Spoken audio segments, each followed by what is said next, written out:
महार, मांग, चांभार, ढोर, डकलवार, रायंदर, कैकाडी, वडार, मसनजोगी, वरटी, तेली, तांबोळी, वारीक, लम्हाणी, कोळी, माळी, हटकर, धनगर, कुंभार, सोनार, वंजारी, कोष्ठी आणि 18 पगड जातीच्या बेईमान लोकांनो, वेळ काढून वाचा.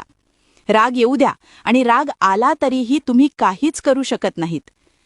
डॉक्टर बाबासाहेब आंबेडकर हे फक्त महारांचे म्हणजेच आजच्या बौद्धांचे हा बोड गैरसमज डोक्यातून काढून टाका. जसा तुमचा देव कोण्या एकट्याचा ठराविक लोकांचा नसतो, तसाच महापुरुषांची सुद्धा जात नसते. तुम्ही आजकाल जे कट्टर हिंदुत्ववाद घेऊन बोंबलत फिरताय ना, ह्याच हिंदुत्ववादाने तुमच्या हजारो पिढ्या गुलाम बनून छळले आहेत. तुम्ही माणूस असून तुम्हाला जनावरांसारखी वागणूक दिली आहे. मान्य आहे, तुमच्यापेक्षा जास्त झळा आम्ही सहन केल्या, पण तुमचे पूर्वज याला अपवाद नव्हते.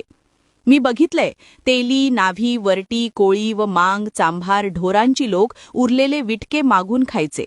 मिळाले त्या मोबदल्यात दिवसेंदिवस वर्षानुवर्षे राबावं लागले आहे.